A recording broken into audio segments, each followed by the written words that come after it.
That makes me think of like how disconnected we are from our food, right? We are so disconnected.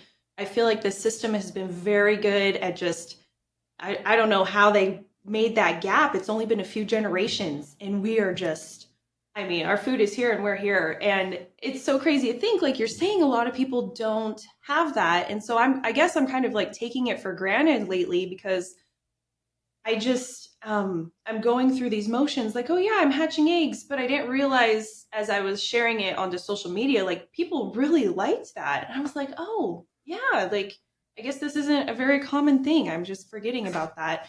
And I actually stumbled onto a live last night on TikTok. Somebody was just like filming their incubator of eggs hatching and stuff. It had 14,000 viewers.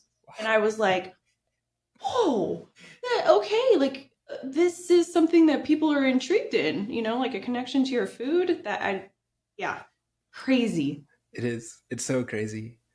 Yeah, I think a lot of people actually think that food just kind of appears at the grocery store, and like the grocery store is like creates the food. I'm not. Yes, and it's sad because we're not taught otherwise, we go through the school system and we're never like, at least I wasn't. I never went to a farm to see my food or taught about the food system at all. So yeah, that's sad. A lot of people do think it just appears at the grocery store, and that just gives me so much uh oh gosh, what I say, anxiety thinking about that. Yeah, it is a little bit unsettling, some aspects of our Yes, food system. unsettling. Yeah.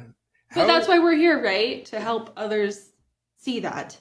100%. Yeah, and you much more than me, you're taking, the leap to really go and do this. I think that it I'm sure that there are a ton of people. I like to imagine sort of all these, potential futures that our nation could sort of go in, and some of them are pretty frightening. I don't like to think about those, but some of them are really beautiful and amazing. Like more people doing what you're doing to take more of a control and connection with the food that they're consuming, and creating it, and being closer to it. And I think there's this, at least in my mind, and I know in a lot of others, I see it's like sort of unapproachable or like really difficult. I know acquiring land is a big part of it, but it also seems like it's very difficult to like manage chickens and bees and cows. Has it been as challenging as I think that idea, or is it easier than you thought? So I'm gonna say the most challenging part of that is like thinking about it and maybe just the initial like learning curve. And it doesn't take much. And that's why I love bees and chickens because they are so simple. Anybody with just a backyard, anybody with a backyard could have bees and chickens. And you don't even necessarily need a backyard for bees. I know somebody who just has their beehive in their driveway.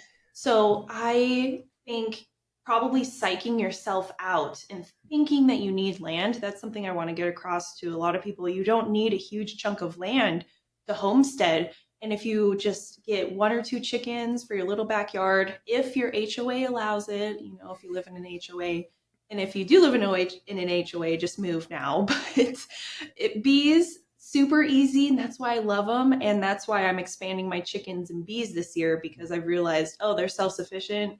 Like they do their own thing. I do minimal work with them, and I can do all my other stuff. Very cool. That's great advice for getting started.